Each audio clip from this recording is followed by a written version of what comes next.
Hey, it's your friendly neighborhood Spider-Man here, and I'm swinging by the Geekcast Radio Network. Boom.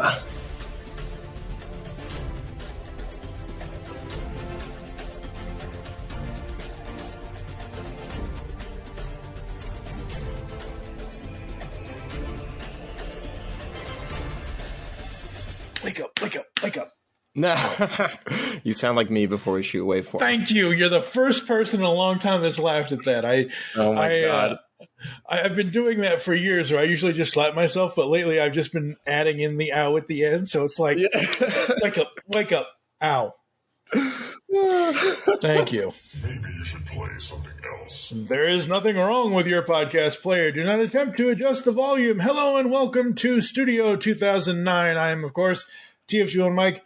And for our latest podcast approach in this new year, yes, folks, we are in January of 2023. Happy New Year to everybody.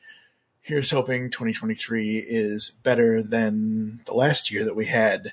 But today, for podcast approach, I welcome Mr. Ellis Rovin. Ellis is a professor of audio, and in creating sounds for clients, he tailors each sound to its fullest and giving every project he works on a unique sonic character. Ellis is also the audio man for MKBHD and the Waveform podcast. Ellis, you've been rehearsing real hard now, so Santa's going to bring you a new saxophone, baby. Oh my God. Wow, you really did your research. Okay, dang. As soon as I read that, I'm like, wait a minute, didn't Bruce Springsteen say that in Santa Claus is coming into... I'm like, yep, tie that in. There you go. I can't think of like anywhere that it says I play saxophone. So nice. It's in your bio. It's either in your bio or on your LinkedIn. Yeah. Oh, oops. It's in one of them. Guess I need to update it. Oops. It's okay. But yes, Ellis is here, and I have been listening to when he is off and on the MKBHD Waveform podcast with Marquez Brownlee and Andrew Manganelli and David Amell and Adam. What is Adam's last Adam name? Molina. Yeah. Molina. Yeah. He's the quiet one. He, And we are here to talk about podcast listening and producing. But another reason why we are also here is because in one of the episodes, you had strong opinions on the microphone lawsuit that somebody was doing or something or other, and you got to talking about sound and vision and all that stuff. So you wanna go ahead and take it away with your spiel? Sure. Yeah. Without getting too into the nitty gritty of this ridiculous, all these claims people were making about AirPods and digging through legal history and stuff like that. I brought up this point on the show about how audio and listening is such a subjective experience compared to seeing. It's very easy to see something with your eyes and know exactly what you're looking at and have this sort of objective experience with it. Whereas when you're listening, wow, already doing so many ups. When you're listening, your ears and what you hear is informed by all of your other senses. And it's really important when you're listening to try and isolate your hearing as much as possible and try to listen as objectively and overcome this very like human part of listening where everything changes. And I didn't mention this on the show, but something I feel really strongly about that separates sound from the rest of our senses is that sound is inherently ephemeral, right? Like we can record a sound and then we have that recorded forever, but the sound is either playing or it's not playing. And when it's not playing, all we have is our memory. And as I'm sure we all know, human memory is not the most accurate thing ever. And it allows sound to live in this weird sort of meta space where it's influenced by our feelings and it's influenced by our surroundings and it's influenced by our opinions. And so, on the show, people were talking about, I guess I'll get a little bit into it. People were talking about their AirPods getting worse. And this website published these graphs about how they found that in sort of like the lower frequency ranges, like around 200 to 300 hertz, I think, the AirPods they found were canceling less noise. And this is very unscientific. It's, but I was just looking at the graphs, and the difference in this one frequency band was something like, a few decibels, maybe 4, maybe 5. And, if you're an audio professional listening on a professional system, 4 to 5 decibels can be a lot. But if you're the average listener listening on your phone speakers or listening on, not good headphones or anything like that, 4 to 5 decibels is really hard to discern. And so, I just found all these, people love to jump all over Apple. People always want to catch Apple in the act. And I found it just like, I don't know, use your ears, guys, like listen a little harder, maybe. I don't know. But that was the thing that caught your attention, I guess. Yeah. Use your ears, people, not your ass. Yeah. I'm going to use that. That's good. Or do you watch Captain Disillusion? Do you watch that channel at all? No, I would have to check that out. He has this saying where he says like, love with your heart and use your brain for everything else. And I feel like the same could be said about audio. It's like listen with your ears and use your brain for everything else. Yep, exactly. Yeah, no, because I heard your thing about the eyesight, and I'm like, right, okay, sure. That's not my case. My case is when I was a kid, when I was in elementary school back in the 80s. Yes, folks, I know I'm old. But when I was in 4th, 5th, and 6th grade, so that would have been 90 to 92. Gotcha. I was used as the end of the day computer kid. And what that meant was the teachers were like, okay, Mike, go around to all the classrooms and listen to see if any of the apples are still running. And if they are, shut them down. I could hear the hum. Nobody else could hear the hum of fans or whatever the hell was in the old Apple IICs and Apple IIes. I could hear it because my eyesight and my legally blindness was so bad. They always say, when one sense is screwed up, the other sense is you said this on the show. The other senses compensate for it. Well, my hearing has compensated for it, even though now I use some JVC HX whatever headphones and I blare rock music in them to make myself deaf. But that's just me. I still work for this organization called the National Center for Choreography. They're a dance organization that supports creators in Akron, Ohio.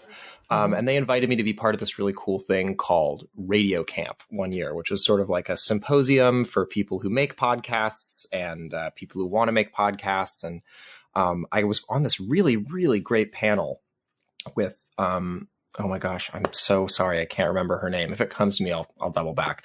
But she specializes in turning dance performances and dance films into accessible media for people with visual impairments. As part of this symposium, she played a dance film with the narration, the accessibility narration over it. And before we did it, I remember thinking, oh, I've got great ears. I'm a professional listener. This is going to be crazy. It's going to be easy and a cakewalk. And I watched this 3-minute dance film, and all the information was coming at me so fast. And I felt like the film ended and I missed all of it. And I told that to her. I was like, that was crazy. Like, I feel like I'm a professional listener and I couldn't make heads or tails of that. And she brought up the really good point. She was like, you can see, so you're inherently processing 2 streams of information at once. When you only have to process that single stream, you can just decode audio information at this amazing rate. I was like, dang, that's awesome. Yeah, absolutely. That is so cool. And for me, I consume content for podcasting about said content. So if I need to watch a show, or if I need to watch a movie, or if I need to watch a cartoon, I'll watch it and see it and pay attention to it. But anytime when I'm not doing that, or when I'm just having whatever on my phone, I more so just listen to it. Like, I don't sit there and watch it. I just listen to it. And that's all I like. Half the time I'm going to sleep to Forensic Files every night. It's like, why are you going to sleep to murder? I said, it's not about the murder part. It's about the fact that, may the man rest in peace, he's been gone a number of years now, but the narrator, Peter Thomas, has an amazing voice. He does. Oh my God, you're so, because I used to fall asleep listening to that show too. Literally, same exact thing. I wouldn't watch it. I would just be listening. And it's not only does he have an amazing voice, but he has this steady, calm rhythm Yep. It's so rhythmic. It's such, if you just sort of ignore all the gruesome bits, it's this beautiful, steady, almost meditative thing to fall asleep to. That's amazing. Absolutely. The only problem I have, and I've tried to reach out to the company, the production company that has the rights to Forensic Files, Mm-hmm.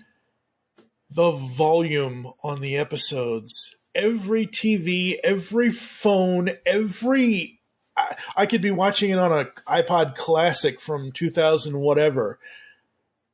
He'll be loud and the people will be soft, or he'll be soft and the people will be loud.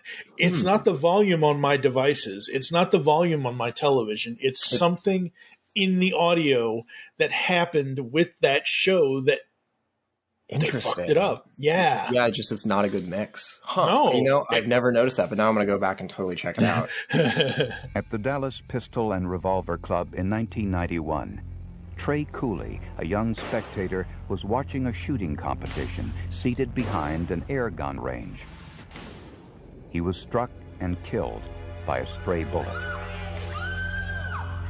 This is how ballistics, lasers, and forensic animation solve the riddle of the magic bullet. You know, my dad is also an audio person, and I have him to thank a lot for sort of, you know, he didn't necessarily show me the ropes and get me in the biz or anything like that, but we just had lots of conversations about sound when I was growing up. Yeah. And last night we were watching, I don't remember what movie it was, but it was a musical, and one of the characters was singing, and we looked at each other and said, that snare drum is so loud. Like it both stood out to us like immediately. Like why is the snare drum as loud or louder than the vocalist right now? This makes no sense. And you know, it's like literally 6 seconds of movie. And you know, the funny thing is, after that happened, I got really self-conscious because I was like, how many audio people listen to my work and go, why is that so loud? Why is that like that? I'm like, oh man, I hope it's all perfect.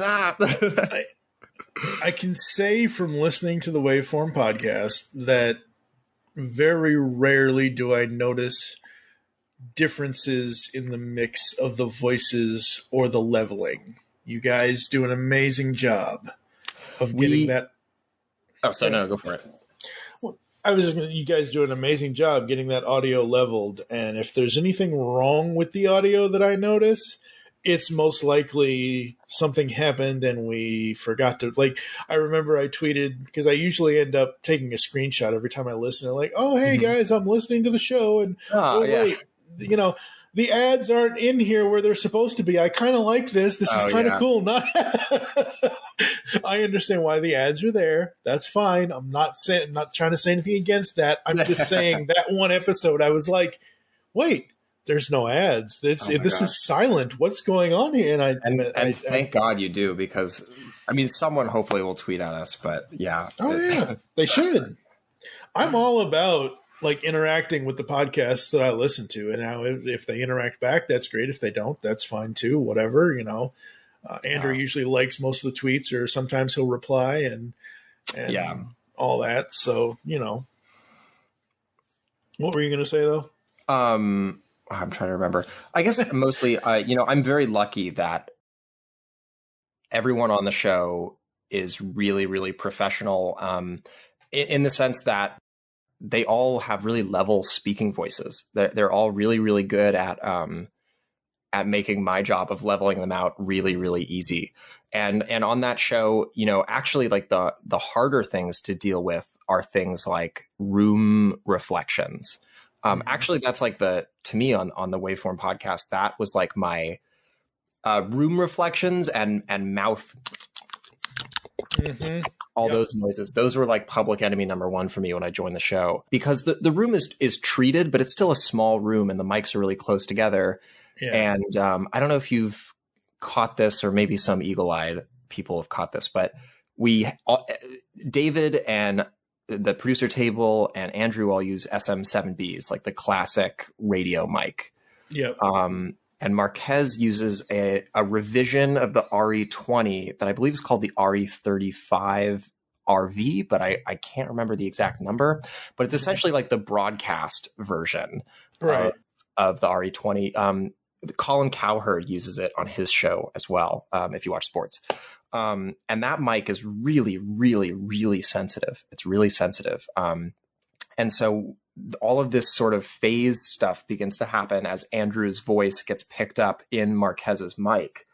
Oh, no. Yeah. And so I've had to do a lot of sort of creative workarounds to balance them out. Because I don't really like using, and I hope I'm not boring any non-audio people listening, but I don't really like using noise gates very much. I don't know if that's a generational audio person thing, because I know a lot of older audio people that reach for the noise gate really, really quick, but it's just not really my favorite tool.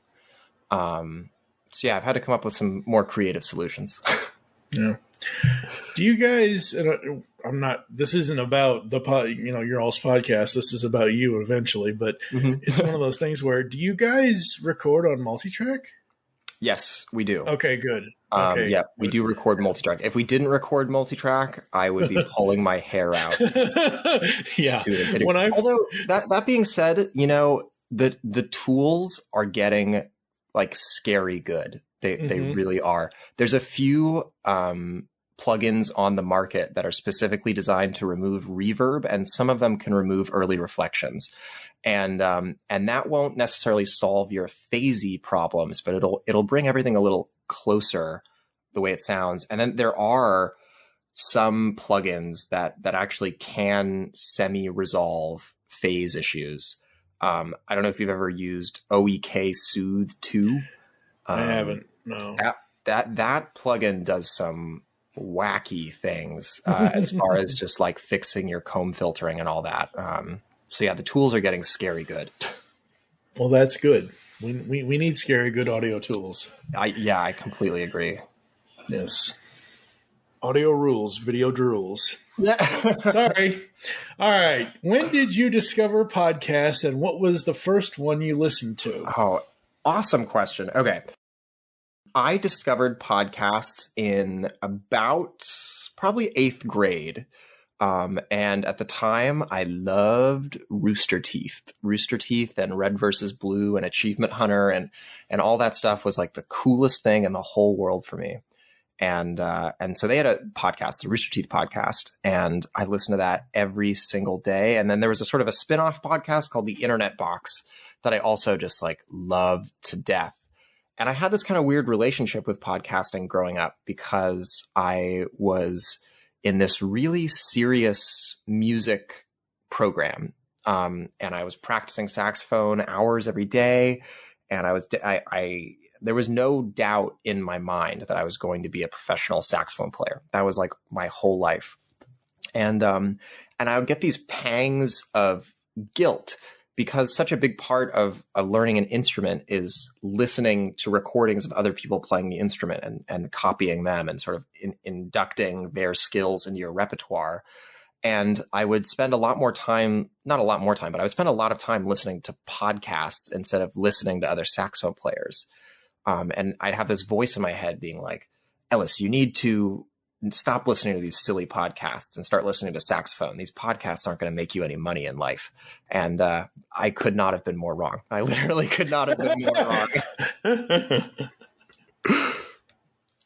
But yeah, so that was how I got started. And then from there, NPR was really, I grew up in LA, so I was in the car all the time. And so I just destroyed NPR. And one of my favorite, I can't remember if this was on NPR or another station, but have you ever heard of Prairie Home Companion? No. Oh man. Prairie Home Companion is this long running radio show. It ended maybe 15 years ago. And it's this fictional news broadcast from a fictional town in sort of like Oklahoma-y, where all these sort of creepy, weird things go on. And it was run by a guy named Garrison Keillor. Okay. If you ever get the chance, it's a really, really, really fun program. And it's done in sort of this classic radio way where, there's Garrison narrating, and instead of a soundboard, they have a guy with a microphone, and he's making all the sound effects live. He has props, and he can do stuff with his mouth, and everything's just happening in real time. The energy is so cool. Anyway, that is all to say that those are sort of my earliest experiences with podcasting. Very cool. Very cool. How long after you started listening did you want to start your own podcast? Never. It literally never occurred to me once. What happened is I was in college and I was in music school. And at the time, I was working as a recording engineer in this sort of rap hip hop studio. I was going to the studio every day and I was just churning out rap tracks for random artists. And I was in college and I had this really great class called Business Fundamentals for the Creative Economy. That's what the class was called. And we had to put together a business plan for that class. And I put together a business plan about being sort of like an audio guy, just sort of a general audio guy.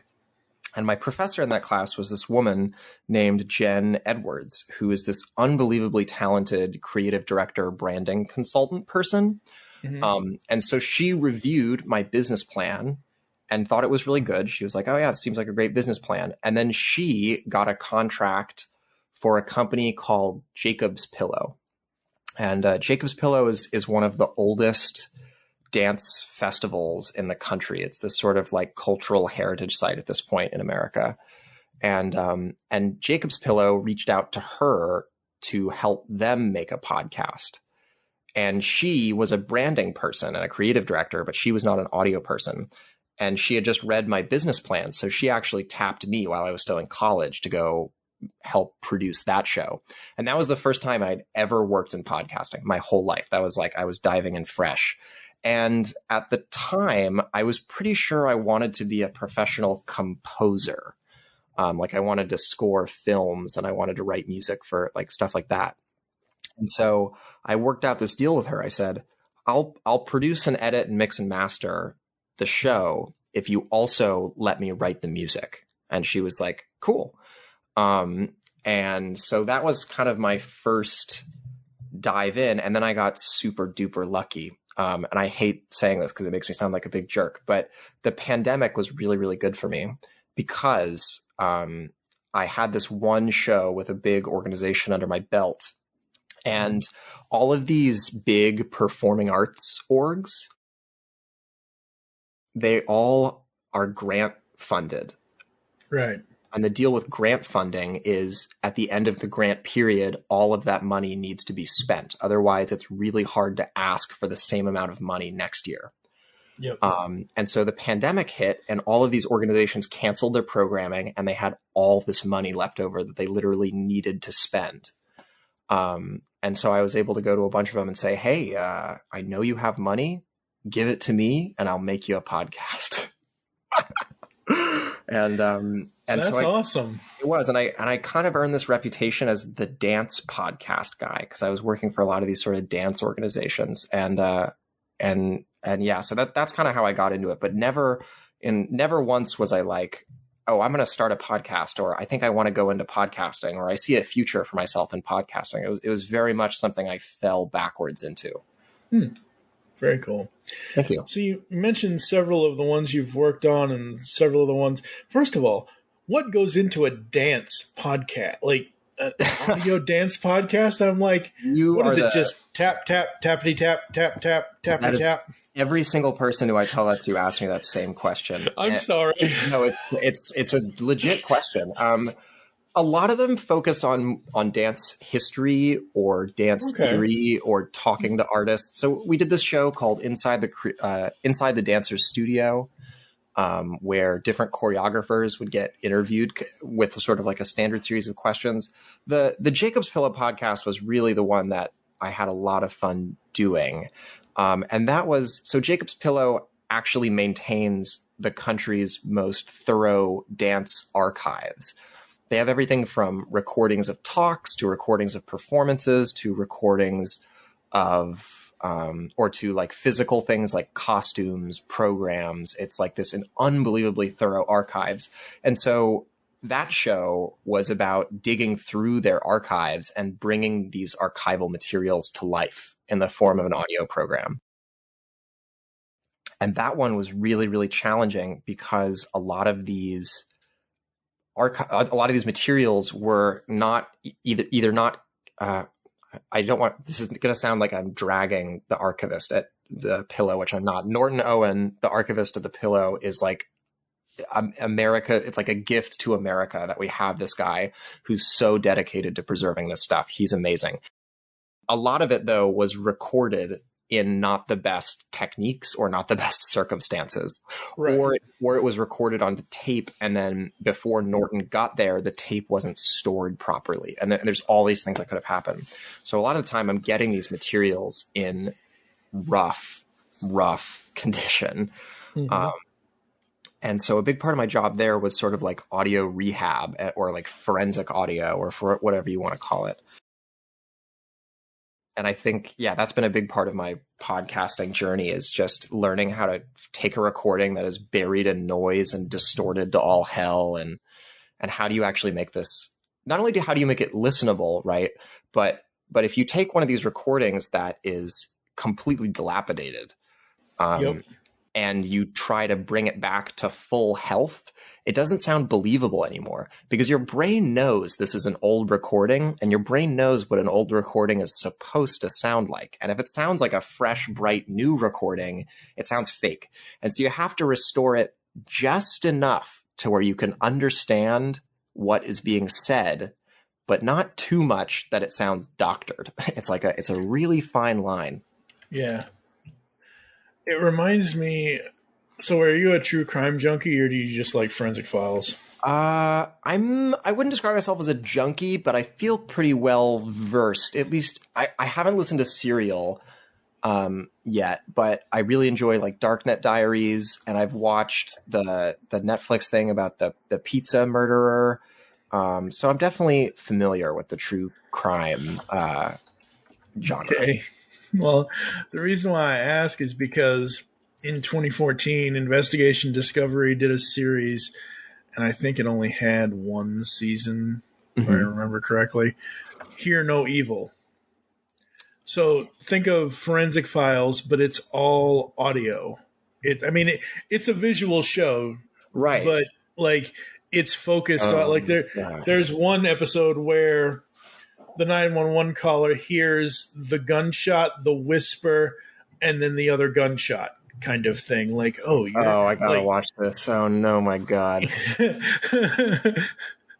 I'm trying to see how many episodes that this thing has. But IMDb says it looks like it's still going. It says 2017 through. Yeah, I don't know. It's weird. I haven't seen any new ones though. But anyway, like, because we're talking about sound, and I'm like, ooh, I can bring this up. This is kind of cool. That is cool. There's another show that this kind of reminds me of. Did you ever watch that Apple TV original called Calls? No. It didn't get as much publicity. It's an audio only thing on Apple TV. Like there's a little waveform visualizer, but that's it. Other than that, it's just audio, and it's an entire series sort of about the end of the world. Told just through people calling each other during the end of the world. Oh, wow. It's freaky. It's really freaky. I wonder if they dug up Orson Welles and, had him. It's very reminiscent of that stuff. It's a little bit more sound effectsy. Like there's like, people running through explosions and, oh my God. Yeah, it's a little bit more like that. But it's definitely, I feel like you can't do anything without referencing Orson Welles to an extent. Absolutely. You really can't. In July, peas grow there. In July. Why would you? Yeah. All right. So for me personally, there's a huge difference between audio podcasts and video. Okay. Videos to me they're a YouTube video. They're this, they're that. I don't see that as a podcast. I understand. And when I say videos, I mean like, here's my review of the iPhone 14 Pro Max. Sure, or whatever, that kind of video. And I understand that people have video versions of their podcasts and everything else, but for me, I want to listen.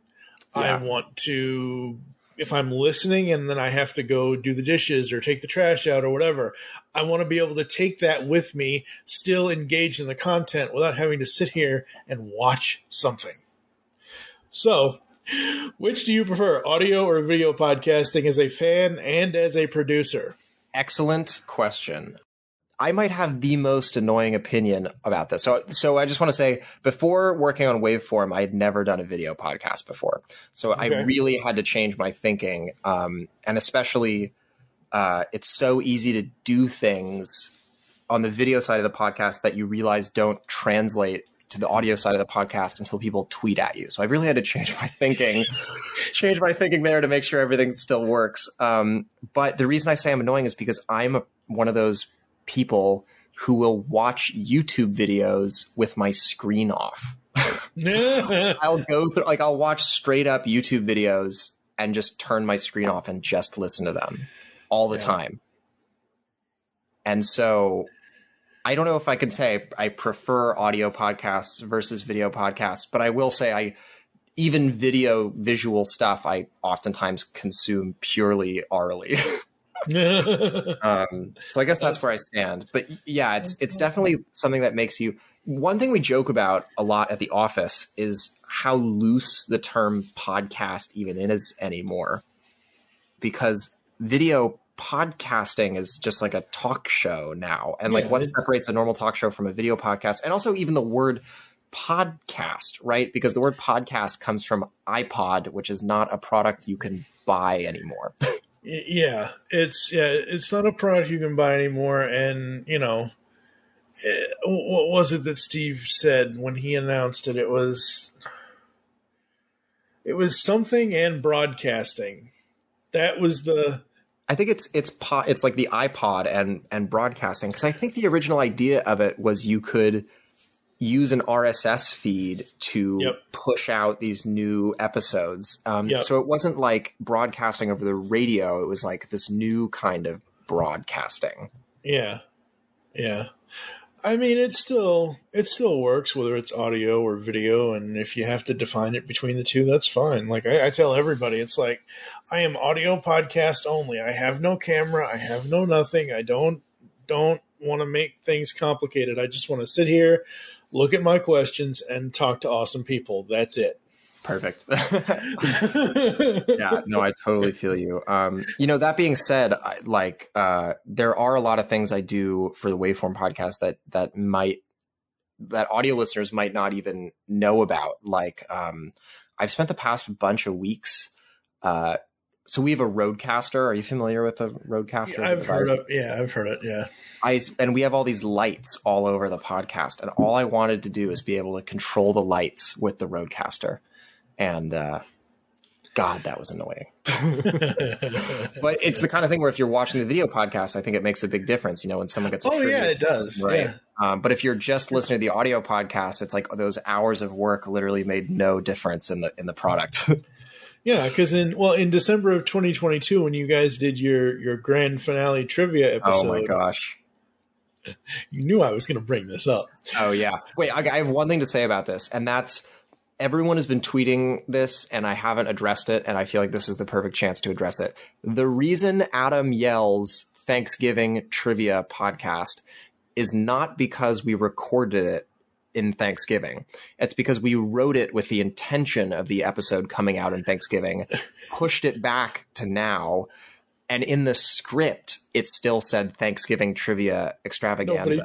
Nobody changed the script. And we were just sort of like, that was such a busy week and we were all rolling with the punches, and I just threw the script in front of Adam and we ran with it, and yeah, so that's what happened there. We decided to leave it in because it was really funny, but that episode was recorded at the time when it was supposed to be recorded. We just said something silly. See, I would super zoom into his waveform and see if I could cut the Thanksgiving part out. Like, if I was editing that, I would look at his waveform, and I do that now with other pieces. Totally. Like, if there's a specific thing that I can go in and either trim or completely split the clip and cut out what I don't want, I will super zoom in on that waveform to make sure that I have to ask, what is your DAW of choice? Let's get into this, the perennial audio discussion. Lord. Okay, well, first of all, you'll have to explain the DAW part, because... Oh, no, sorry. Like, what software are you using to edit audio? Okay. Yeah. It's It's Adobe. Is it Audition? It's either Audition. Cool. It used to be Sound Booth. It was Adobe Sound Booth, and now it's Adobe Audition. I think it's CS5. Cool. Very cool. I think. Yeah. So, yeah, I had to learn the multi-track. Like, originally, I was recording podcasts for years just on Skype, all on one thing. And I was fine because most of the time there wasn't an every other word.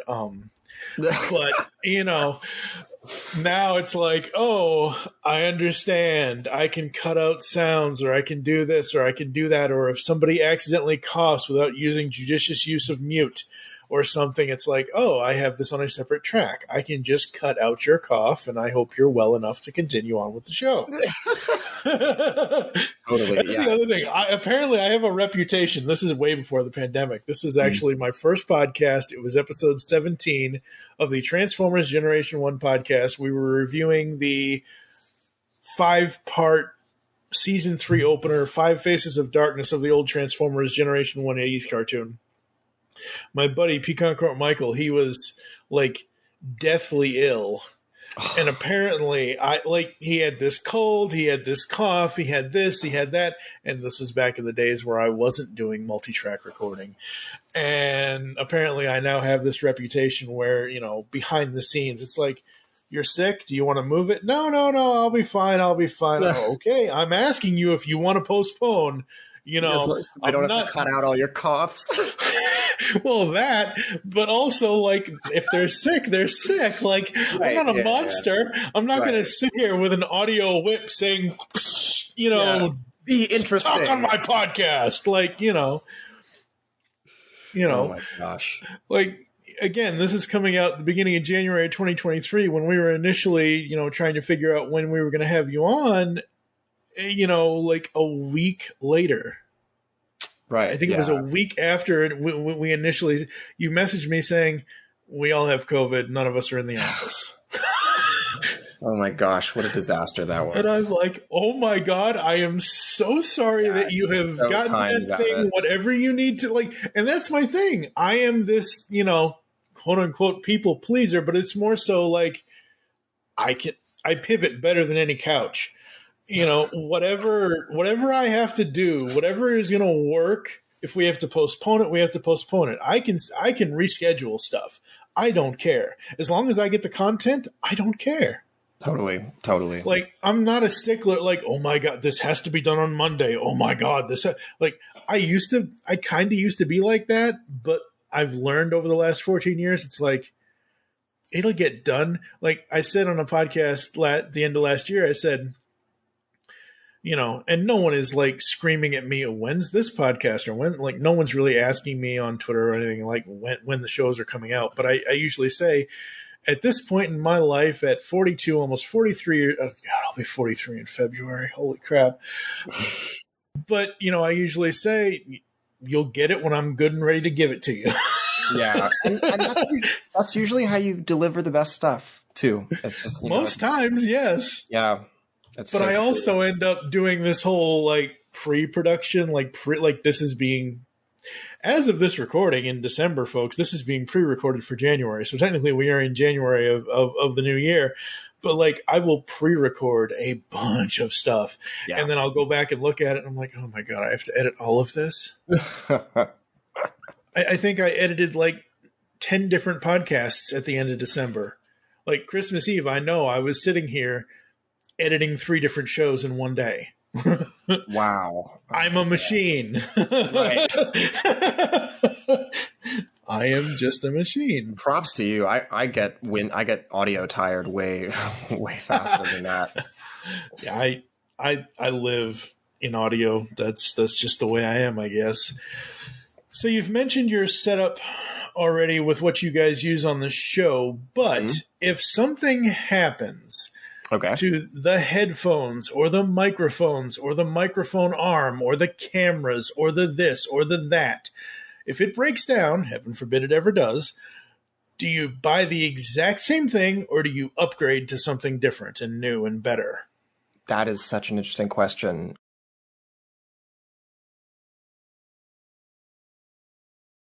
So I think it depends on the thing. Microphone arm, I feel like we're willing to get something better.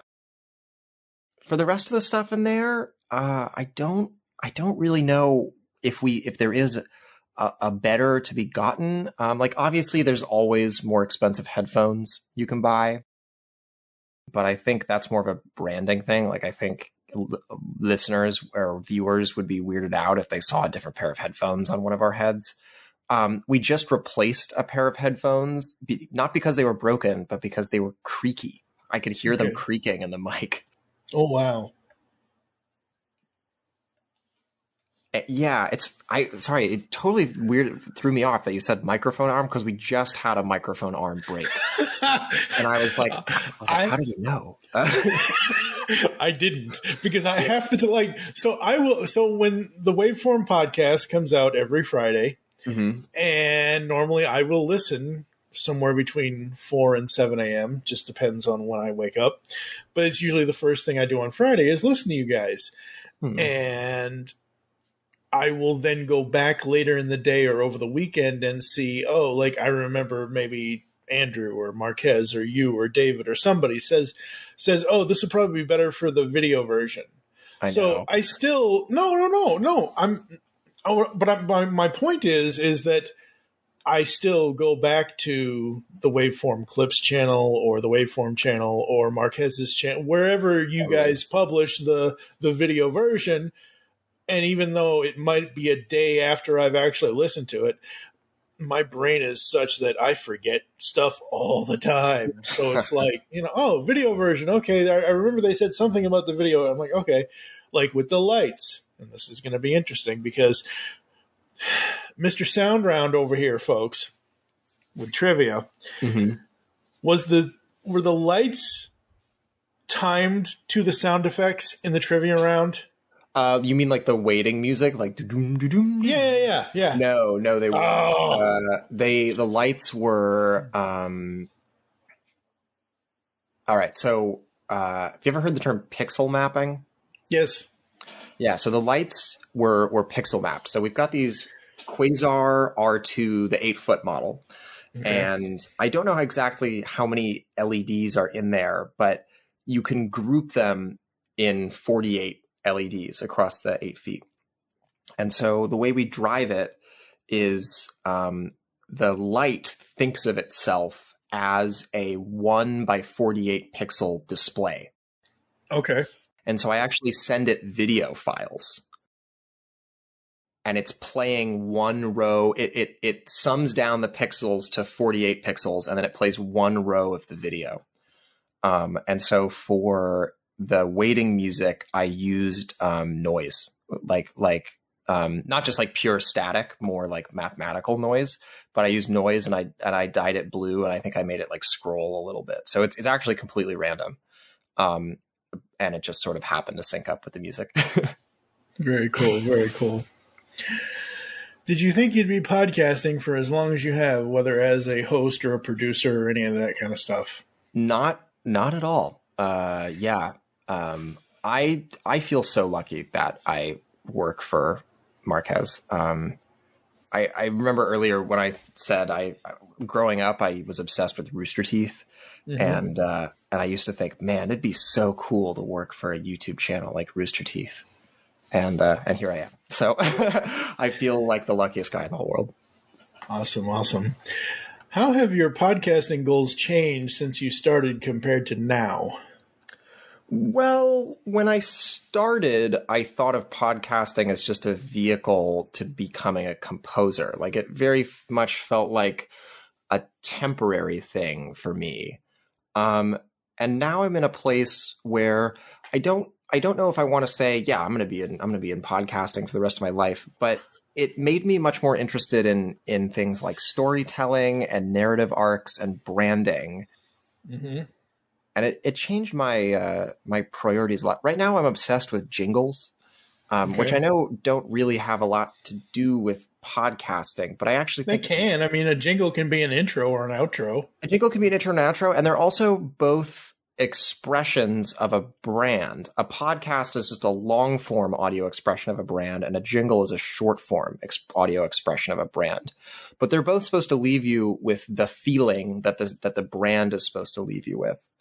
And so that is mainly how my perspective on podcasting has changed. When I first started, I looked at it as I was just trying to like do the best job I could within the medium.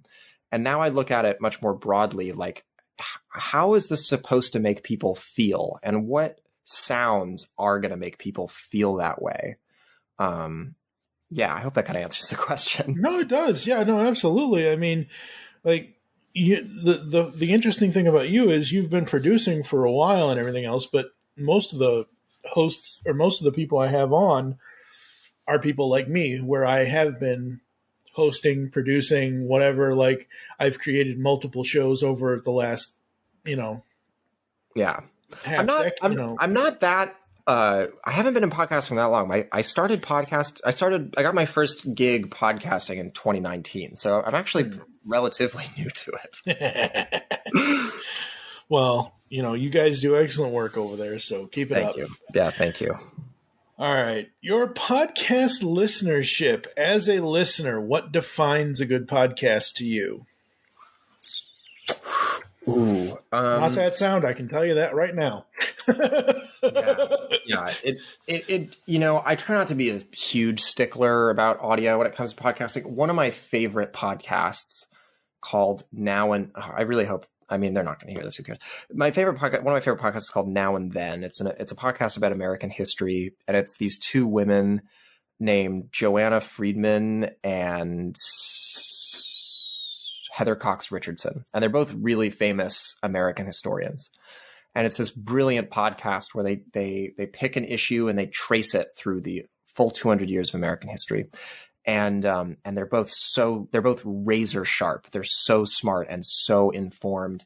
And the podcast just doesn't sound good. It just doesn't sound good. And it's not necessarily like a problem for me.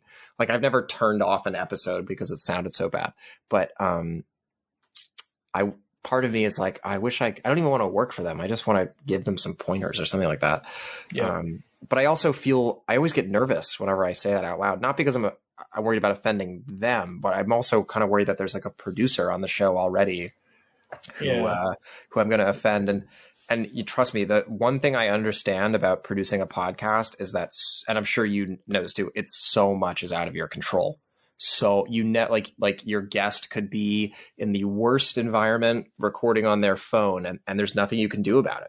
At the end, so I recognize it's not anyone's fault, but I also anyway. So other of my favorite podcasts, I think Darknet Diaries is awesome. The way they incorporate sound effects and music is really awesome. And my favorite thing about Darknet Diaries is the host. I think his name is Jack Resider. He does his interviews and his primary dialogue in the exact same studio with the exact same mic. So he can effortlessly switch between him narrating without a guest and him interviewing a guest. And he's able to weave his narrative in and out of the interview in these like magical ways. Obviously okay, I guess I'm not going to list all my favorite podcasts, but I think that's later. That's later. Yeah. I think for me, the biggest thing as a listener is actually the content and not the structure and not the bells and whistles, but it's like, you want to listen to something that you're interested in. You're not going to, like, for me, I'm not going to listen to a Game of Thrones podcast because I've only ever seen the first 10 minutes of them walking in season 1, episode 1. Right. So exactly, I don't give a crap about, that's great if there are a bunch of Game of Thrones podcasts out there, but they ain't for me. So. Yeah, exactly. Yeah. I really need it to be compelling in some way. So yeah, that's the big thing for me as a listener. So when you are listening as a listener, what does a podcast, like that first episode, what does it have to draw you in to make you want to keep listening? Wow. That's a great question.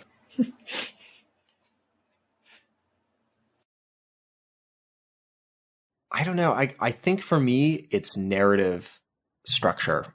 I think for me, it has to be a good story, and it has to get me hooked, and it can't just be. I don't really listen to a lot of I listen to a bunch of interview podcasts, but even those are more structured. I'm not a big fan of the Joe Rogan style podcasts where people just talk. And I know it's kind of funny because I produce Waveform and I love listening to Waveform. But you guys are talking about stuff that you love. See, that's the other part of, and that's the part of the like the producer, the host thing that we'll get to later. But like, you're not going to do a podcast on a topic like I already mentioned about Game of Thrones. But you Right. have to love what you're doing or love what you're discussing, and that's the thing with Waveform. You guys love. Everyone loves tech. Yeah, So it's easy. it is easy. You're right. Actually, like passion is something that you can just instantly sense, especially through audio. Absolutely. And so, yeah, that's a great point. Yeah, I think passion is definitely something I look for. But it's funny. This isn't a podcast. It's a YouTube channel. But Okay. there's a channel called Defunct Land that made this video a few weeks ago about it was about jingles. So I was already hype, but it was about tracking down the guy who wrote the Disney Channel jingle, the bum bum ba ba. Yeah. And I feel like I've been chasing the dragon ever since. I want another video to get me as psyched up as that video got me, and I haven't found it yet. And I've switched to looking for like investigative podcasts that just fucking do it as well as that. Yeah. Did you find the guy or the person? I don't want to spoil it. Okay, I'll have to watch it. Exactly. It's an hour and 45 minutes. It's like a huge investigation. All right. Well, that's going to tie in nicely to the next question. Sweet. As a listener, do you prefer short 30 minutes to an hour and 30-minute shows, or do you prefer longer podcast episodes, as in 2 hours or more? No, I think for me personally, if it's over an hour and a half, that's a lot. That's a lot for me. Yeah, I think there's a sweet spot between 45 minutes and an hour and 15. But, like, again, plenty of, like, The Daily does those 25-minute bangers. You know what I mean? Can't go wrong there. But, yeah, for me, I think my sweet spot is in between 45 minutes and an hour and 15. All right, then I guess we better hurry up, folks. Oh, take your time. As I'm sure you record, like, an hour and a half, an hour 45 of podcasts, and by the time you cut it, you edit it. Exactly. Yeah, absolutely. But I mean, and again, for me, it depends on what the podcast is doing. Like for us at the Geekcast Radio Network, we have done 7 top 100 countdowns. Whoa.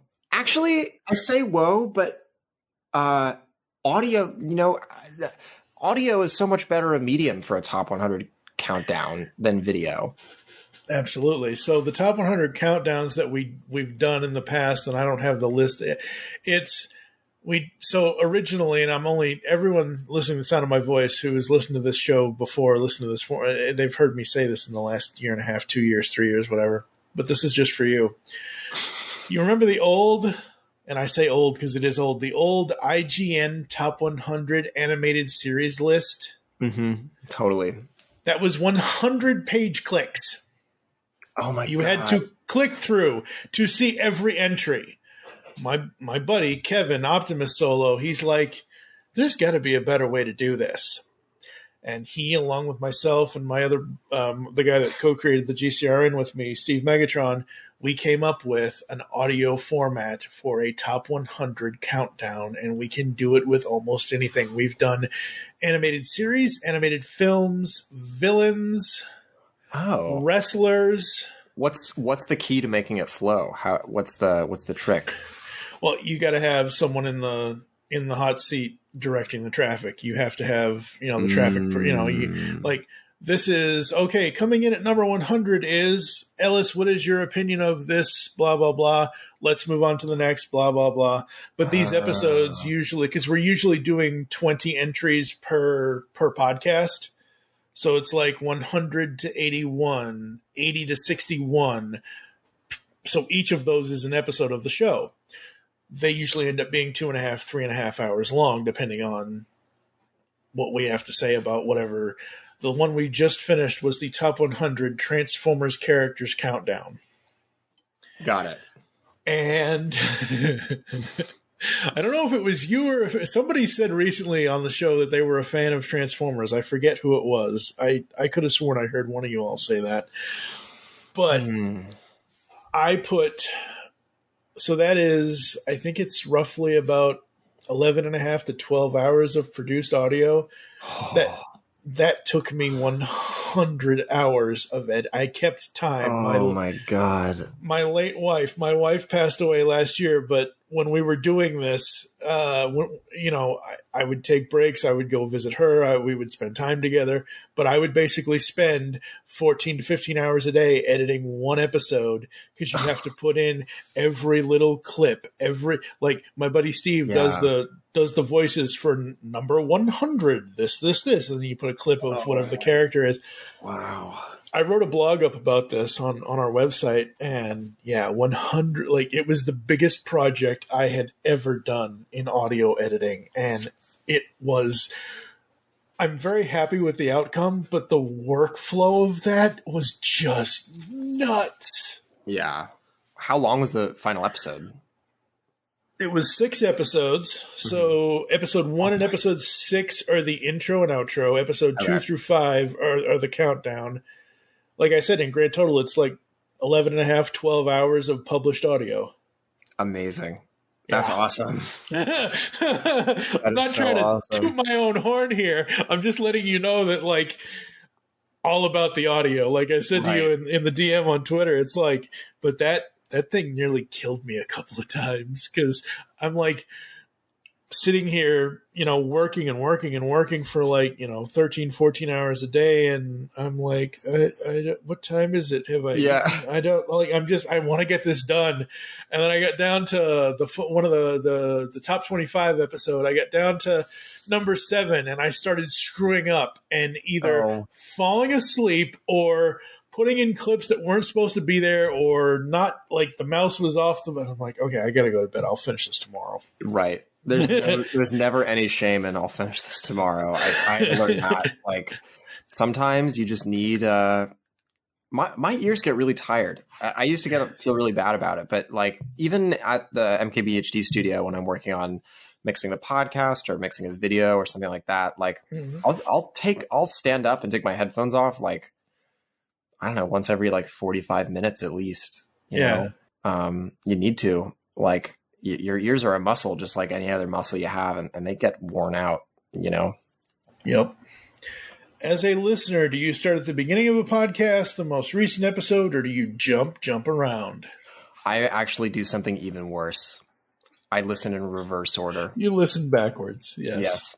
Which, and it's hard because I almost never finish any of these shows. and it's because, and this is not, there's no not trying to shade anyone here, but right. Yeah. The more you do a show, the better it gets. Yep. The more practice you get. So as I'm listening to the show, it just gets worse and worse and worse. And eventually, like, I'm done with this. Like they haven't learned yet, so Yeah, but no, yeah. So I'm that psychopath who starts with the most recent episode and goes backwards. Yeah, it depends on the show. I mean, if you have, like, my first podcast was reviewing all 98 episodes of the Transformers cartoon. To me, if I'm a listener, I'm going to start at the beginning with the first episode and then go all the way to the end to the finale kind of thing. Right. But if you have something that is just like a general geek show or a general whatever show that is just fine, you're more than fine. Like, I did not go back to the very first episode of Waveform. I don't even remember. Right. I would have to check my screenshots to see what was the very first episode I listened to, because I only found Marquez like 2019, 2020. So, you know, I mean, I've only been listening for so long at this point, but there was one podcast, they're not doing it right now, but it's called Part-Time Nerds, Full-Time Dads. And how they started out was, our wives are pregnant and we're going through that. So then each episode they would still do, like, they would do like geek news, like they talked about video games and things like that and whatever else. And but they would give updates on their lives and on, how the pregnancy was going, or, oh my God, we can't record the podcast this week because we're going into labor, or we're doing this, or we're doing that. So it's kind of like, even though it's still a general geek show about video games and about geek life and about what those two gentlemen are doing, it's also taking you through the journey of being parents, because it's part-time nerds, full-time dads is the name of the show. So it's like, it was awesome. It was very fun. Sounds really awesome. Yeah. It sounds like a really special show. Yeah, it is. I wish they'd bring it back. Come on, Mike. Come on, Chris. Get to work. Yeah. As a listener, how many hosts are too many on one episode? I don't know if there's a number. I don't know. You mean like simultaneously on mic at one time? Well, not necessarily on mic at one time, but like you and I are the two hosts that are doing this, even though I'm more the host and you're the guest. But like if we added in Andrew, if we added in Marquez, or if we added in David, if you have there are very few people that can do one-man podcasts, very few. Right. Most of the time it's at least two hosts. Sometimes it goes up to 5, but it depends on the format. It depends on what it's doing. It depends. For me, I would say anywhere from 2 to 3 is like the sweet spot. Like 3 is really, really the sweet spot because you have 3 differing opinions. Luckily with Waveform, you guys can kind of pitch in here and there, but I don't mean to say pitch. I need to rephrase. No, you're exactly right though. It's what I'm talking about. We are not the interesting people on the show. So stop. Stop it. No. It's trust me. I'm not trying to sell myself short here. It's like the things that Adam and I are good at are not. Stop it. We can throw little tokens in here and there, and that's perfect for us. I don't know if I have an answer to the question of how many is too many or how few is too few, because a lot of the podcasts I do listen to a few single host podcasts. I feel like the best answer to this question is the title of, I believe it's track 4 on Big L's 1995 Lifestyles of the Poor and Dangerous. The track is called 8 is Enough. So I'm going to posit that as my answer. Oh boy, that's way too many. Skype would never be able to hold that back in the day. Oh boy, that would be a breakdown. Oh my gosh, that's right. Skype did used to have like the weird limits, and you'd have to do like a tiny chat or something if you wanted to get a bunch of people in there. Yeah, those are the bad old days. Yeah, I don't miss that. No. So you mentioned this earlier, but when do you stop listening to a podcast altogether?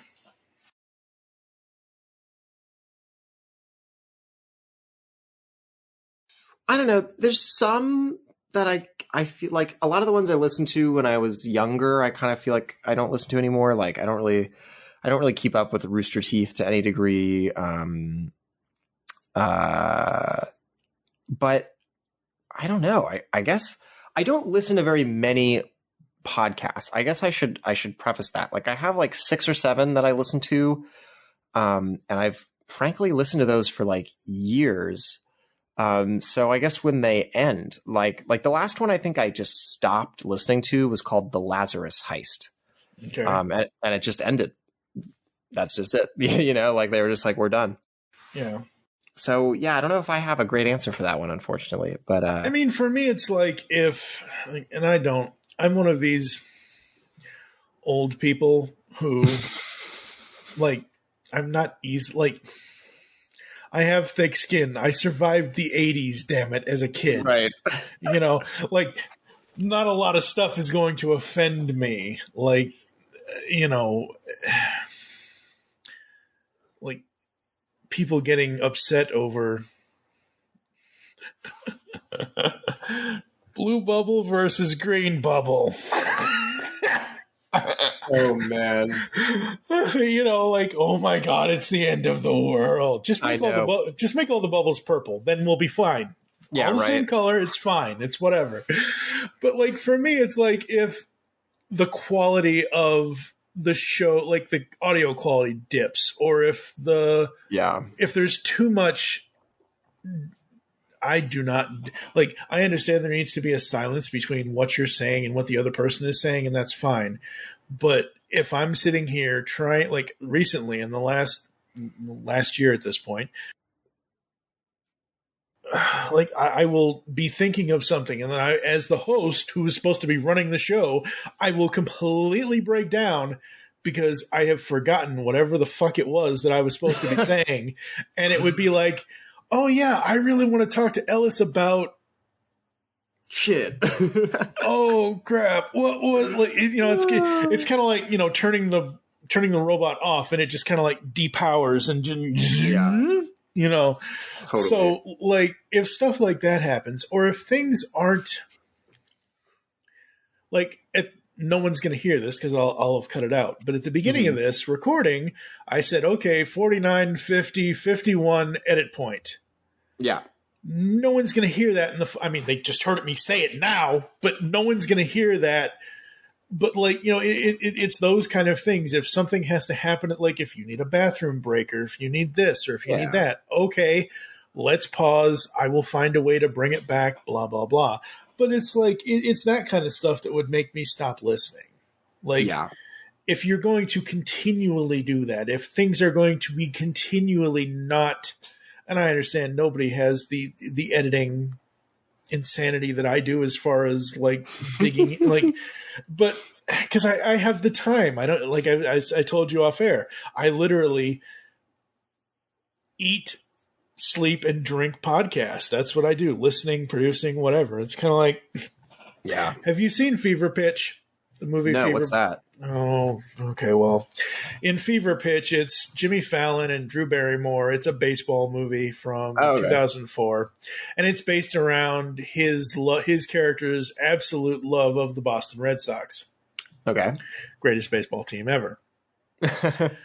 And it's based around the 2004 season when they finally broke the curse and all this and all that. Well, in that, Jimmy Fallon says to some TV station in Pawtucket, where do the Red Sox rank for you? And he's like, Red Sox, sex, and breathing. So for me, it's like podcast, sex, and breathing. Right. So yeah, I don't know. All right. Before we head to a quick break for this podcast, what are the podcasts that you just kind of mentioned it, but like, what are you currently listening to, or what is it that you're looking to be listening to? Totally. So right now I am anxiously awaiting every episode of Jack Rhysider's Darknet Diaries. I think that's like such a killer show. I'll usually listen to the daily in like bunches. So like I'll miss a few episodes and then listen to like 4 in a row. Yeah. Now and then with Heather Cox Richardson and Joanne Freeman, those are just unbelievably informative things. That's a history podcast. What else am I listening to? Let me pull out my phone and let me just see what's in my library right now. I listen to podcasts on the Podcasts app on Apple. I don't know if that's something people care about or not. I listen to BBC NewsHour every now and then, but I don't keep super up with that one. The WNYC collab with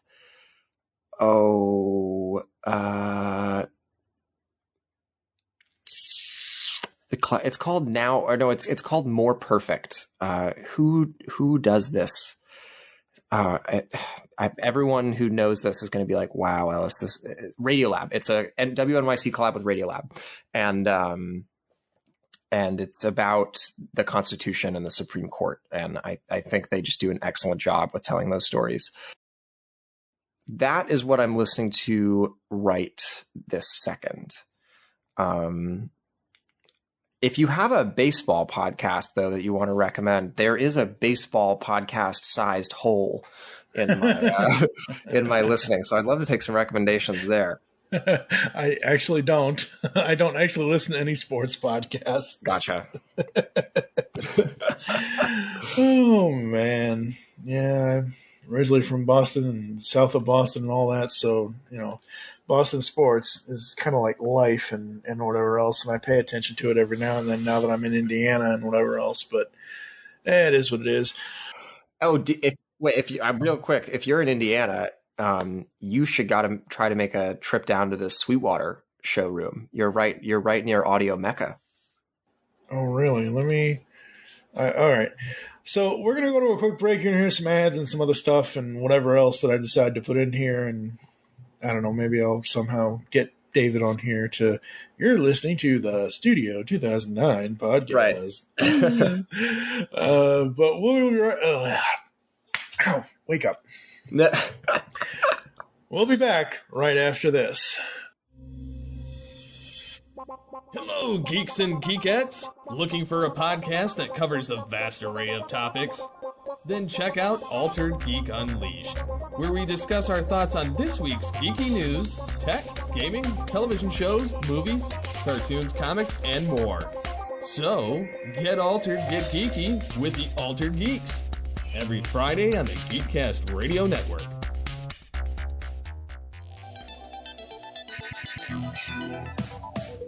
Like science fiction? Of course you do, or you wouldn't be listening to the Geekcast Radio Network. Well, the Mark 42's Universe podcast is an award-winning sci-fi radio show that's been around for over 10 years. We cover everything from Doctor Who to the MCU to pop culture and everything in between. A new show drops on Tuesday mornings on the GCRN website and all of the major podcast platforms. So listen to the Mark 42's Universe podcast from the universe and beyond.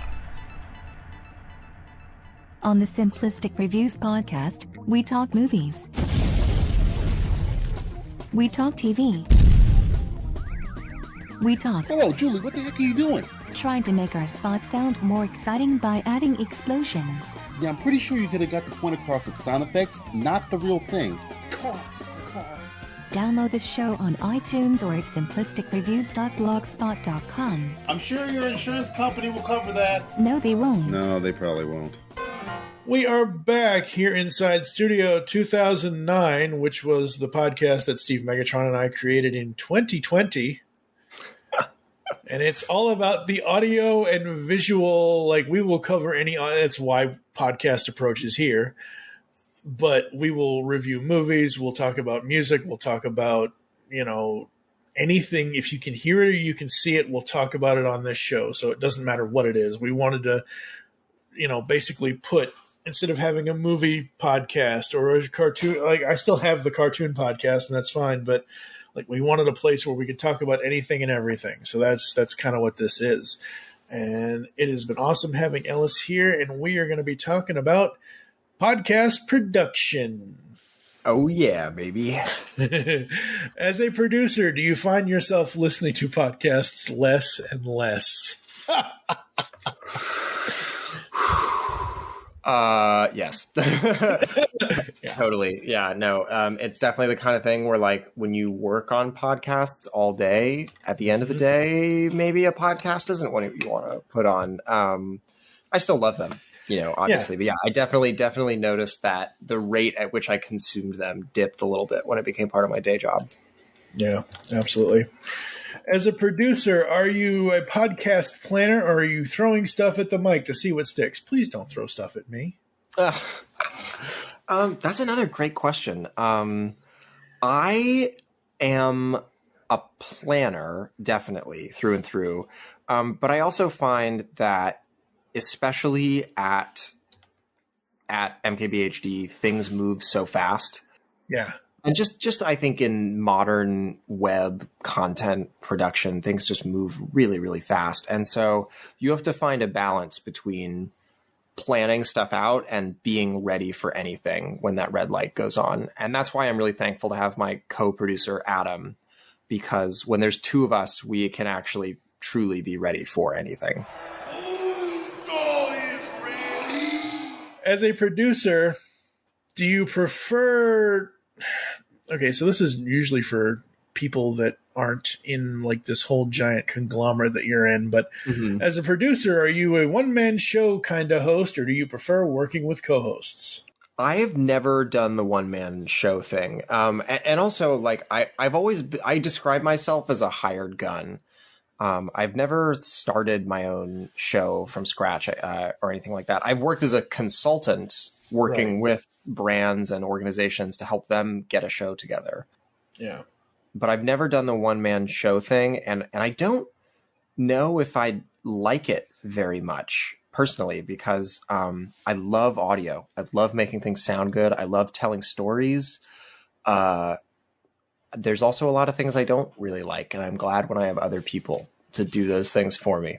Yeah, exactly. Yeah. Like writing copy, like writing the description of a podcast. I would sometimes just rather pull my teeth out. I'd rather just, so yeah, I'm really glad when I have other people around me to do the stuff that they're good at, so I can focus on the things that I'm good at. Yeah, the copy for this episode, folks, the description you'll see in your iDevices or Android devices or whatever devices you choose to listen to this on, if you even look at the copy, it's basically going to be the description that I wrote out for the intro minus a few words. So technically I've already written it. There you go. Usually my copy is fairly simple. It's like, you're listening, in episode whatever number, I think this is supposed to be 56, I think, I don't remember. But anyway, like whatever episode number it is, join TFU and Mike as he talks with Ellis Rovin from, whatever, and blah, blah, blah, as they talk about audio and this, that, and the other thing. And, and then I put the little tagline that we use. So it's not really, it's like less, it's not even a full paragraph. It's just like a blurb. Like, I don't do major copy for like the one eventually, but like the copy for, and we'll get to this at the end. Like, I have for years now, and I've catered it to every show. I have this whole long outro thing that I do. Got it. Yep. Can I ask you a podcast production question? Sure. From one podcast producer to another. Do you edit with a jog wheel? No. I just use a standard mouse and keyboard. Interesting. I've wanted to become a jog wheel editor for so long, and I just can't work it into my flow. I can't figure it out. Yeah, I'm one of those people that I just need the most simplest of things. Oh no, I'm looking at pictures of it. Nope, not even gonna work. No, it's like a turntable. Hell no. What the? Well, so do you know that creator, The Blind Surfer? I believe I've heard of them, but I don't. It's exactly what he sounds like. He's a blind surfer who's blind, and he is a professional voice actor, and he's totally blind, like can't really see anything as far as I know, and he edits his own dialogue, and the way he does it is he has one of those jog wheels and he scrubs through his audio, and he can find the exact points and stuff to make the cuts. And when I was like, oh, that is so cool. That is so awesome. Yeah, that's what Zoom is for on Adobe Edition. Right. Yeah. For me, like nope, not even.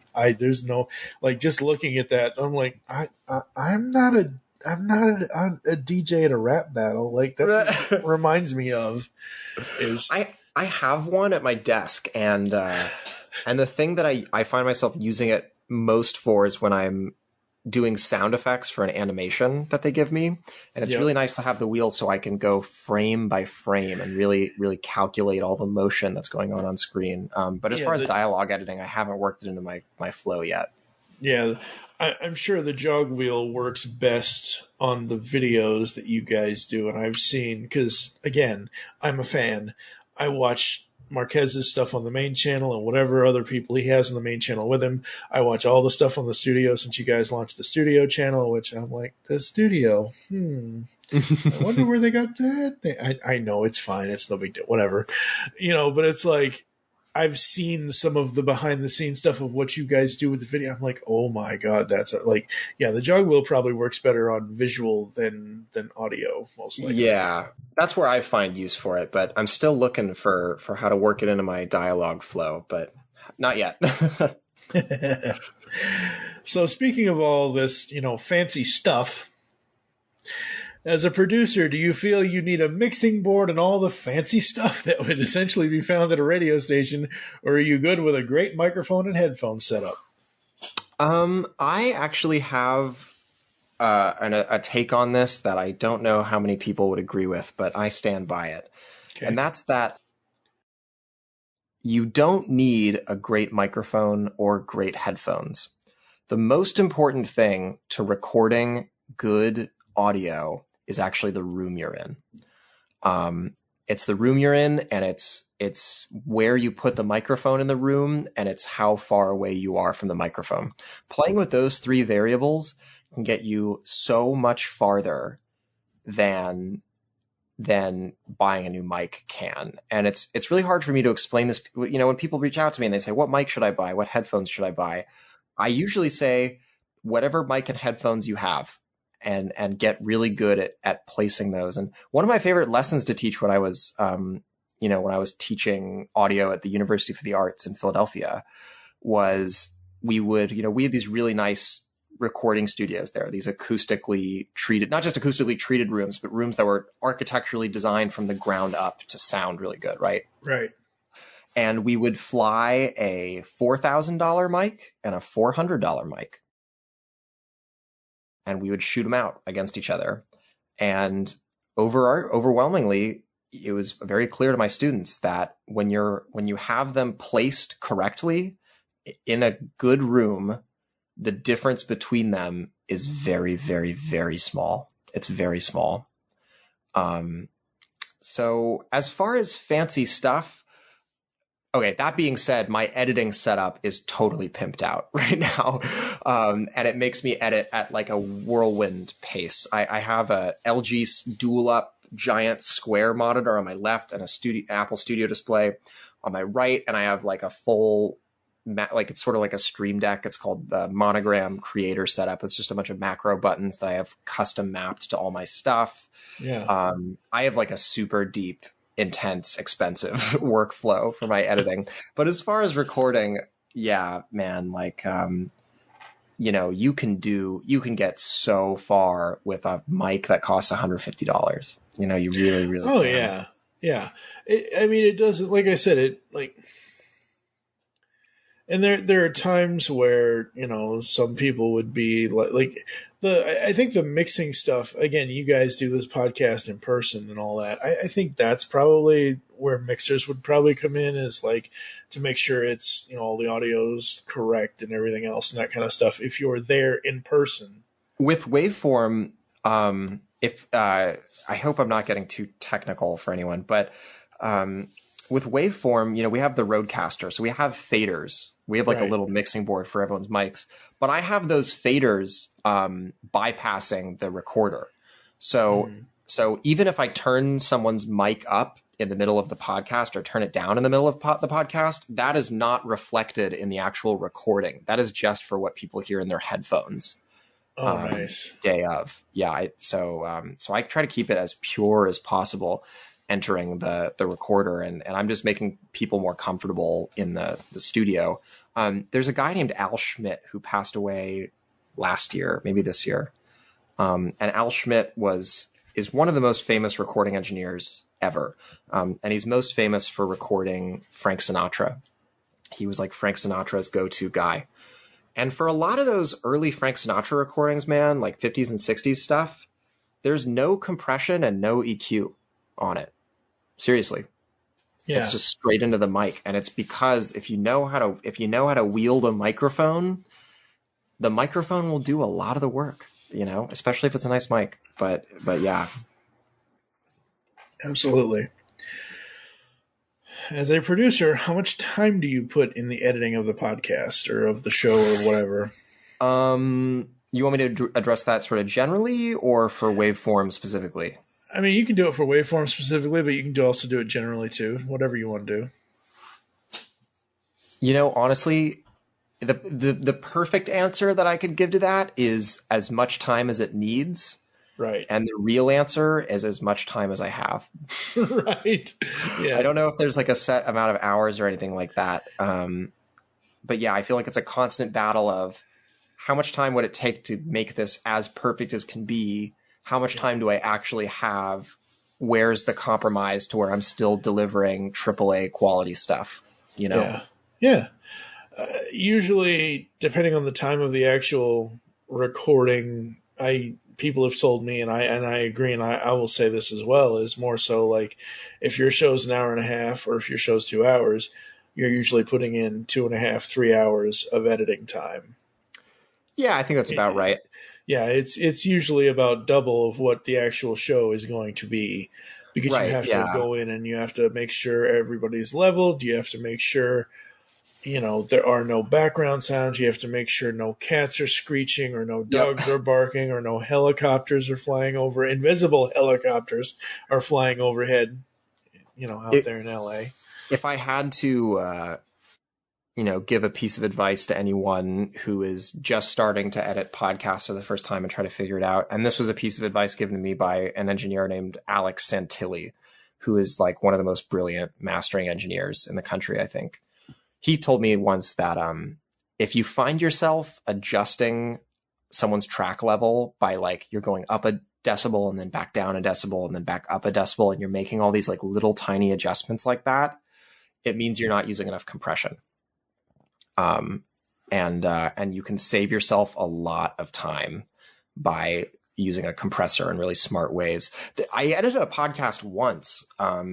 It was a live talk that was getting turned into an episode of a podcast. So it was two speakers on a stage in front of an audience, right? Yep. And only one of the speakers' microphones was on. Oh no. Yeah. And so I got one person sounded bright and full and clear, right? And then the other person was just getting picked up in the first person's microphone. And it was an hour and a half talk. And so I sat there staring at these audio files, and I thought to myself, I could either spend all of my time for the next week making little tiny cuts and bringing up this person's level and crossfading and going insane trying to make this even, or I could not. And I ended up getting it sounding really good with just 5 compressors. 5 compressors in series was enough to like even out these two people's voices to the point where they were the same volume. That's amazing. It took a lot of balancing and a lot of really tiny adjustment, but it was still way less time than going through this hour and a half recording and boosting up the volume every time this person opened their mouth. Yeah. So yeah, get good at compression. That's my advice. Absolutely. All right. So as a producer, do you prefer in-person recordings or stuff like this over the internet? As a producer, I generally prefer in-person recordings because it means I get to put my dirty little mitts all over everything. I've gotten pretty good at, rolling with the punches and dealing with what people send me. But yeah, if I can set up a mic in the exact place that I want it, I know how much time that'll save me on the back end. And so I'll always prefer that as a producer. Yeah. The funny thing is, and the one thing I don't understand about in-person recordings, and I'm just going to use Waveform as an example. Sure. Because like I said, I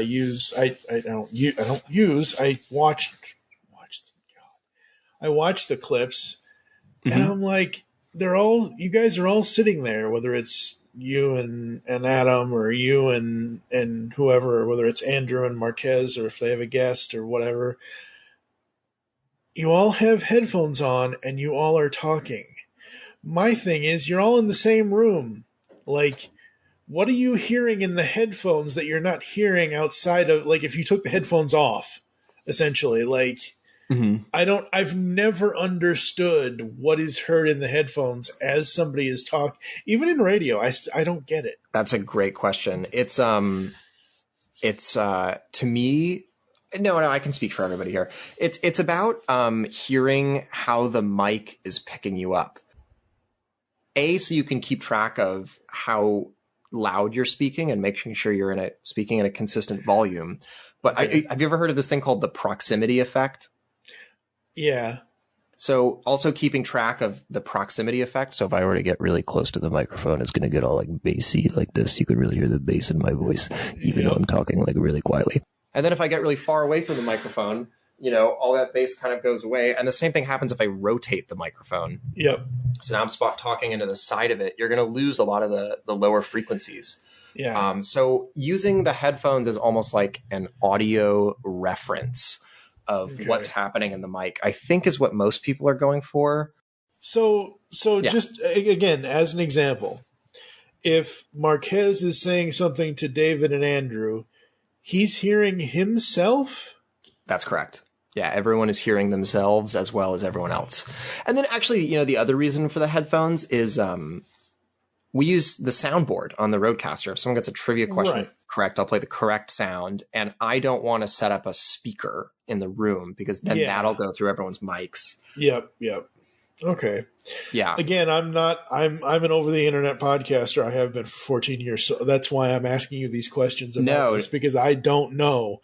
Like, that would freak me out. No, totally. It's a great question. Can you hear yourself in your own headphones right now? No, I hear you. Oh, that is so interesting because I have it set up where I can hear myself, and I would feel so freaked out if I didn't know what I sounded like right now. I am so taking Mr. Deep Voice Ellis out of context later. You totally have to. You totally should. Oh, that's like the classic, and that's the classic NPR sound too. Is on those NPR recordings, they get so close to the mic, and I think that's like part of the vibe is like feeling like you're getting this real intimate thing, because our ears kind of work that way too, a little bit too. So it actually feels like the speaker is physically closer to you when you listen like that. Yeah. So I know you guys only have Waveform, but if MKBHD as a company had multiple podcasts, as a listener and producer, would you prefer one feed have everything, or should each type of show have its own feed?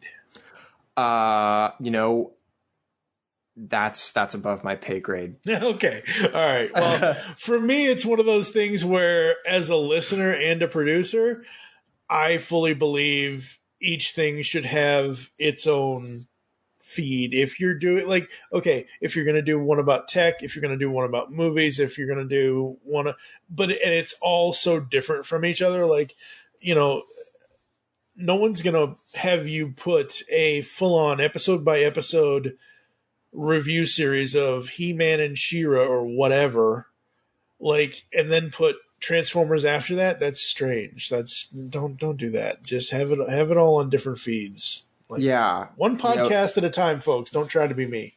That's definitely one of those things that I love that I don't have to think about. I can just make content, and people way, way, way smarter than me get to make those decisions.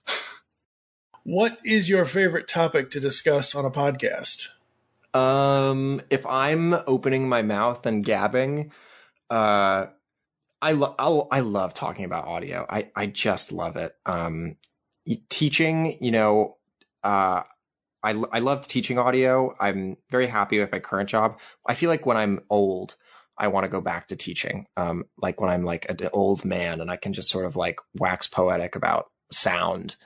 But anytime I get to day when it was on Skype, we were in horrible hell. Exactly. Oh my God. Or what really, honestly, Mike, what it's going to be is back in my day before we had all this fancy computational bullshit, we had discrete data streams instead of this Dolby Atmos crap. But yeah, so that's my favorite thing. I also love doing the trivia on the show. That is like, I love trivia. I love doing bar trivia. I think that's my favorite. Those are my favorite times to open my mouth on the show. That's awesome. That's awesome. And that sound round was probably the best trivia I've heard in years. Oh, thank you. Thank you.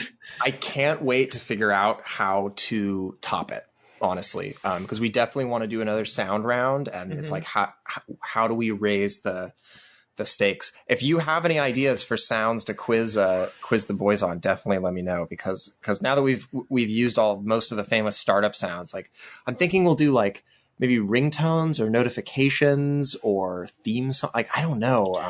But whatever we do, it has to be better. Yeah. I think ringtones could work. I think sound effects could work. I think so too. And also like, yeah, I think so too. I don't know where I was going with that thought. See, it happens to the best of us. Exactly. Yeah. But like for me, like everyone should know what this is. Yeah. Like everybody in the world. That's so good. And I'm going to turn my phone up a little, so it's going to be a little bit louder. So I'll hold my phone away from the microphone. Oh, like it's classic. Yeah, exactly. Like sound effects like that. Sound like the whirly sound effect that Crash Bandicoot used to do, or whatever, but like those kind of sound effects. Like that's my text alert. Oh, that's awesome. But I needed the sound of a spring. Okay. So what does a spring sound like? It goes boing, right? Yep. And I was going through just tons of sound effects of springs. So many. You had no idea how many people have recorded the sound of a spring, and none of them were boingy enough. Yep. I was like, I need the boingiest spring. And that's when I realized the sound in my head wasn't actually the sound of a spring. It was a sound of that. You ever heard of a jaw harp? It's that thing you put in your teeth and you. Yes. I was like, oh my gosh. I take that now. Yeah. Just thinking about it. But yeah, it was a real wake up, a reminder moment for me that what things sound like and what they feel like they sound like are often very different things. Or here's another classic one. You know what an eagle sounds like? Yep. Like a bald eagle? Like, yep. Right? Yeah. That's not an eagle. That's just straight up not what an eagle sounds like. Yeah. That's the sound of a hawk. Yeah, it is. No, that's not joking. That's straight up the sound a hawk makes. Eagles sound much more like chickens in real life. But if you were making a movie like Top Gun and you need a badass eagle sound, you're sure as hell not going to have this like valiant bird sounding like a chicken, and it's to the point where now if you were to have an eagle on screen and it made a real eagle noise, audience members would be like, that feels wrong because it's not what an eagle feels like, Yeah. Yeah, absolutely. Oh boy. But yeah, and it's funny you mentioned the spring sound effect because my buddy Wes, he owns and operates a Funko Pop store in Nashville, Tennessee called Poppin' Off Toys, and part of their logo is it's a P with the spring under it. So sure. I had him record an audio ad because how I usually pay people back for being on the show or doing whatever for me or whatever. It's like, make me an ad, I'll throw it in the show. That kind of thing. So that way it's like, it's easy promotion. Like I'll promote whatever. And I had him make one up. I went through 35 different spring noises. I picked out the top 3. And he picked out the very first one that I initially got. Like, okay, that's it. That's the sound. Yeah. Yep. Exactly. Oh my God. Yeah. Were they boingy enough? Did you get a solid boing out of them? Oh yeah, it's a very good boing. Okay, sweet. I'll probably play it in here somewhere. I'll send it to you or whatever else. Awesome. I know Marquez has done several interviews and things like that, but have you been able to do any interviews with people? Where I'm interviewing them? Yes. No. Okay. Unfortunately not. Every now and then,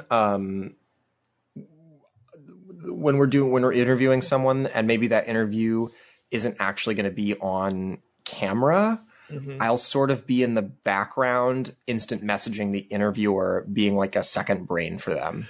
Okay. Doing like background research, coming up with questions on the fly, taking notes for them. But no, it's never me in the hot seat. Okay. Very cool. Very cool. Was there ever a moment, and I know you haven't been in podcasting so long, but was there ever a moment where you were just like, I'm done with this? Not yet. Thank God. Yes, thank God. Not yet. I've produced shows that I feel like I've outgrown and it's time for me to move on to something else. Right. Yeah. But no, I definitely, as a medium, I feel like, I feel very fortunate because I feel like to an extent, I'm almost like participating in the golden age of this thing. Just because everyone listens to podcasts right now. Everyone does. And especially now that people are going back to work and they're commuting more, people are listening to them more than ever. And very, very lucky. Don't plan on going anywhere anytime soon. Good. So you mentioned several pieces of advice earlier, but what advice would you give to new and veteran podcasters in the art of podcasting? Oh, great question. Don't talk over each other, which sounds easier than it actually is. Don't say Yeah, right. Don't say or hire a good editor who can deal with that for you. There it goes again. I feel like most of my advice would be in the audio realm of things. And my biggest advice would be feel like you know how to use a microphone like a professional chef knows how to use their knives. Like really feel like you understand everything about how a microphone works and how to deal with it. And from there, so much is going to fall into place. Also, I guess, I hope this doesn't confuse people. You need less EQ than you think you do. Just across the board, you just need less EQ than you think you do. If you're, I guess, you know how they say like, learn the rules and then break them or whatever it is that people say. Yep. I'm kind of bad about this. So for example, like, on the Waveform show, I'm generally not making EQ cuts larger than 3 decibels. If I'm making an EQ cut that is even 3 decibels, that's like extreme for me. Okay. Except on the producer mic, because the producer mic is facing a wall. And it's a wall that's exactly parallel with the mic. And so we get this big bump around 600. Even though we're using the same mic as on the table,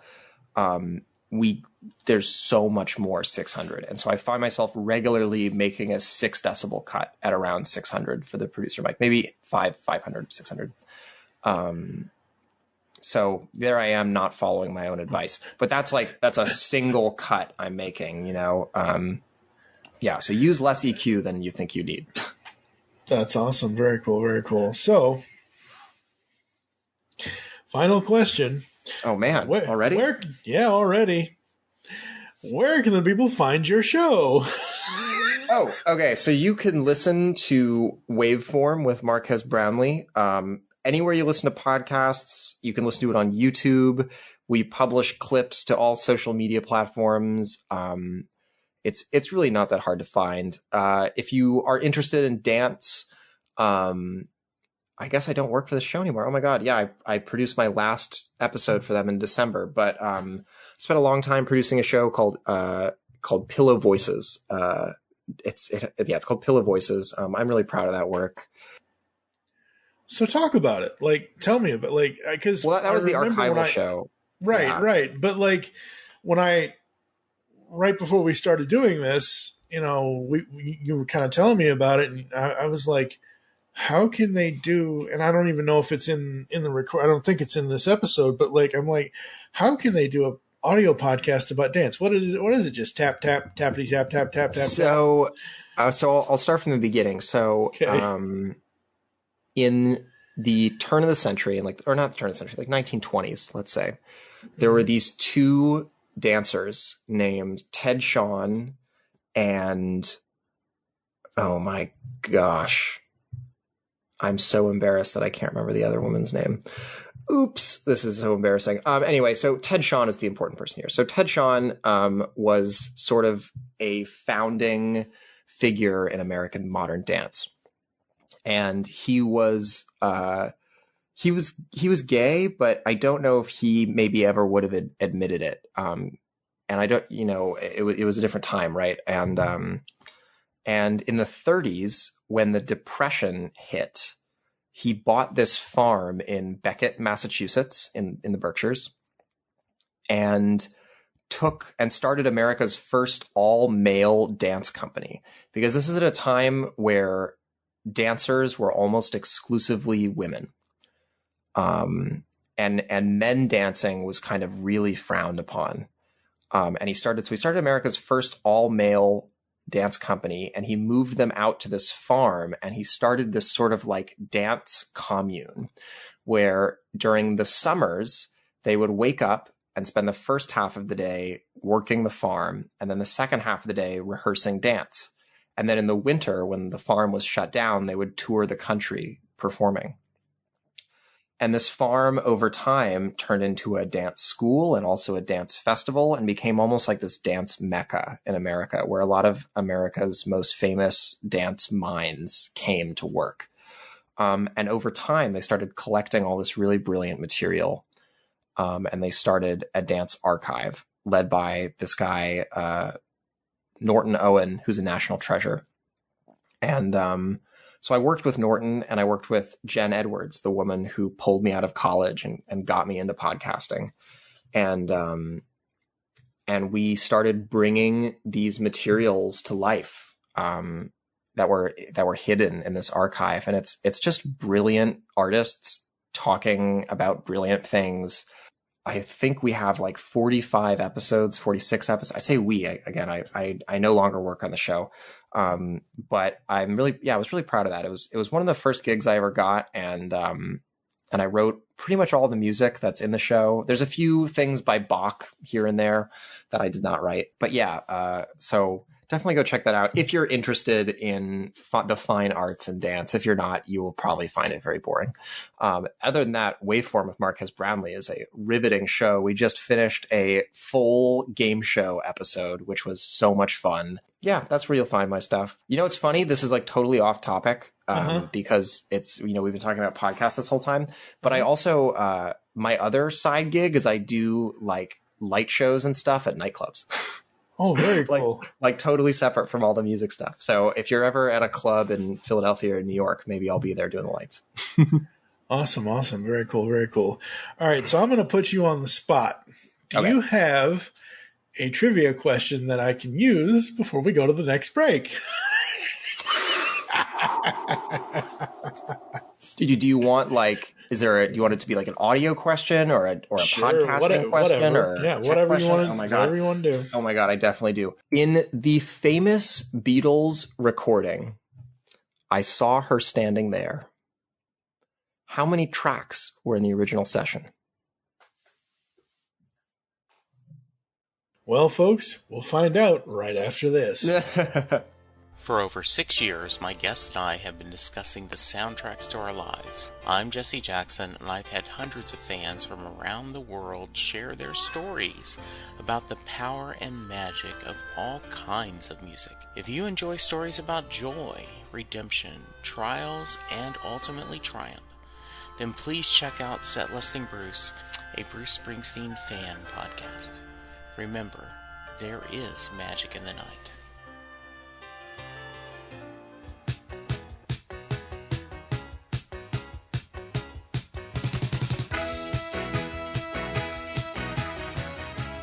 Hi, I'm Terry Smith, the host of Music Talks, the podcast where I ask guests a simple but beguiling question. Choose a song from each decade of your life and tell me why these songs mean so much to you. Guests and listeners love this format, and if you want to find out why, then take a listen at musictalkspod.buzzsprout.com or use your favourite podcast app. Just search on Music Talks Terry Smith. If you'd like to be a guest on the show and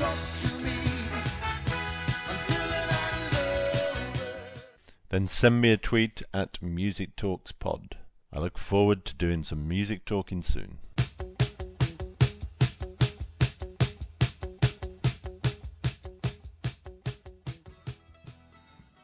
Do you know John Hyatt songs? Maybe you know them from being covered by Roseanne Cash, Three Dog Night, the Neville Brothers, Emmylou Harris, Eric Clapton, B.B. King, Jeff Healey, Bonnie Raitt, or literally hundreds of others. Maybe you have some of his albums on your shelf, or in your cow-horned Cadillac right now. I'm Jesse Jackson. And I'm Sylvan Groff. And we're going to dive in from A to Z. Join us on the Perfectly Good podcast. We're going to discuss all of your favorites and uncover some forgotten gems, from Aces Up Your Sleeve to Zero House. Rate and debate every John Hyatt song on the Perfectly Good podcast. Have a little faith. Hi, I'm Dan, and I'm the host of the Rock Nerd Radio Show, which airs live on HudsonRiverRadio.com every Wednesday evening at 8:30 p.m. Eastern Standard Time. It also gets backed up as a podcast, which you can find on your preferred podcasting platform. Every week on my show, I talk about all kinds of pop culture. I talk about music. I talk about movies, TV, comics, collectibles, and so much more. I also feature a guest on my show periodically, which you might enjoy. I have a couple of special segments on my show, one called The Cover Song of the Week and My Favorite Thing in the World This Week. If you think this sounds cool, check it out sometime. I hope you do.